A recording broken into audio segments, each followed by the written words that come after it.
now on Yorkshire Television, we join ITN for the latest world news. Good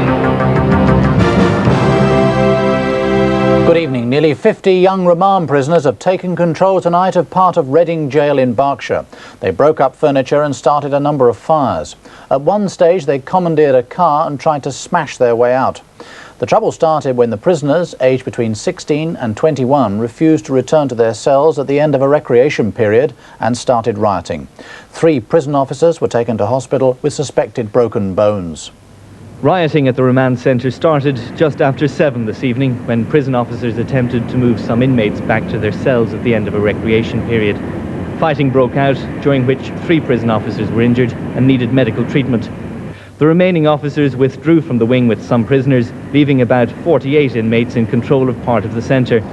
The rioters set fire to the prison library and drove around the courtyard in a prison van. Police here say the situation has now quietened down. A number of arrests have been made, and a group of about 9 hardcore inmates are still at large in the prison. Simon Cumbers, ITN, Reading. A British soldier wounded in a mortar attack in Bosnia today is recovering from surgery at an army military base. Lieutenant Justin Freeland from Newbury in Berkshire was hit in the arm. In Sarajevo, the UN commander's house has come under fire and he's threatening to leave the city. Once a week, UN convoys from Belgrade take the treacherous mountain route to Tuzla under the protection of British troops. Today, as the escorting scimitar light tanks crossed the Serb front line to pick up the convoy, they came under mortar attack, apparently from Serb positions. 3 bombs came down, none hit, but the troop commander, Lieutenant Justin Freeland of the 9th 12th Lancers, was injured in the arm by shrapnel. The attack was in daylight, the UN markings clearly visible. I don't think we would expect to be attacked on this run, having done, this is the 4th time it's been done, and there's been no serious direct threat to the convoys since the first one. So I think they would have been surprised by this attack. The 25-year-old officer wasn't seriously hurt and is now back at the main British base at Vitez. Lieutenant Freeland becomes the 2nd British soldier to be injured in Bosnia this week, but despite this latest attack, the army says it will continue to escort the regular weekly convoys from Belgrade. Another target of mortar attacks has been this house, the residence of the UN commander in Sarajevo. 3 bombs landed within meters of his front door, apparently fired from Bosnian positions. Jim Buchanan, ITN, Bosnia. A 2nd person has died after being hit by a car which ploughed into a group of people who'd been at a Christmas night party in Bristol. Richard Barnett was 24. In the accident, Sarah Manell was killed instantly when a Ford Fiesta went out of control. She was 21. Today, flowers were placed outside Keynsham Rugby Club where the accident happened. Police have released the driver involved on bail.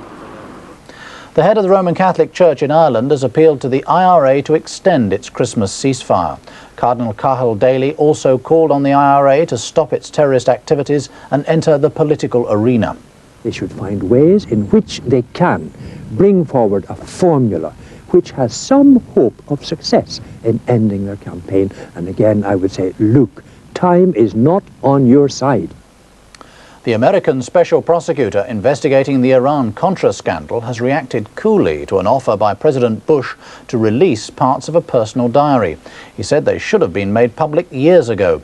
President Bush, who pardoned 6 former administration officials on Christmas Eve, has been accused of trying to cover up his own role in the affair. The man charged with investigating the Iran-Contra scandal now has his sights set on President Bush. Bush's Christmas Eve pardons found Washington empty of all politicians. The timing might have been deliberate, but the affair is still set to muddy his last weeks in the White House. Even if there are no further consequences, he has shown an arrogant disdain for the rule of law. There was no excuse for pardoning these persons. President-elect Bill Clinton said he was concerned by any action which sends a signal, if you work for the government, you're above the law. The independent prosecutor says President Bush may have illegally withheld documents. The Iran-Contra scandal was exposed in 1986, an arms for hostages swap with Iran, which secretly funded the Contras' fight in Nicaragua. Bush only revealed this month that he possessed notes covering that crucial period when he was vice president. Notes that would show just how much he really knew. A UN envoy will begin talks in Israel tomorrow on the 400 Palestinians deported to southern Lebanon. James Jonah is also expected to visit the men, now spending a second week in freezing conditions. The International Red Cross said today Israel's refusal to allow humanitarian aid to the men was heartless. Paul Davis at ITN reports. Conditions are rapidly deteriorating for the 415 Palestinians as they wait on the frozen mountainside, expelled from Israel, denied access to Lebanon, and now cut off from all humanitarian aid. This evening, the last food and fuel was being distributed. Despite appeals from the Red Cross, both Israel and Lebanon are refusing to allow help through to the deportees. As the snow falls, the Palestinians say they are running out of essential supplies.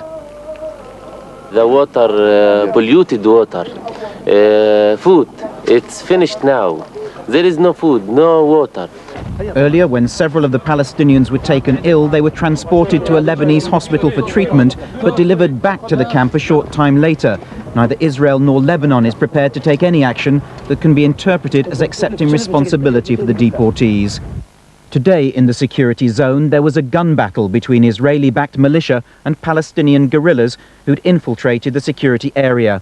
One Palestinian was shot dead. It's not clear if the guerrillas were heading for the deportees' camp. Tonight, the Lebanese government appealed to America to put pressure on Israel to rescind the deportation before the Palestinians begin to die. Now soccer. Norwich remain top of the FA Premier League tonight despite being held to a goalless home draw by Spurs. Challengers Manchester United and Aston Villa failed to make up ground. 2 goals from Brian McClare helped United scrape a 3-3 draw at Sheffield Wednesday, while 2 from Coventry's Mick Quinn helped his side trounce Villa 3-0. But Blackburn renewed their challenge. Alan Shearer poached a brace of goals as they beat Leeds at Ewood Park, his first on the stroke of half-time. His second in the 59th minute made sure of victory. Blackburn moved to second place, only 3 points adrift. The top 2 clubs in the Scottish Premier League both won today. Ali McCoist notched his 34th goal of the season in Rangers' 3-1 victory at Dundee. Ian Jess's late goal clinched second-placed Aberdeen's win at Motherwell. And the latest word on tonight's disturbance at Reading Jail. The Home Office has just said that order's been restored and all 48 inmates involved have given themselves up. 2 of them were injured when prison officers from 11 other prisons went in. That's it for now from all the Boxing Day news team here at ITN. Good night.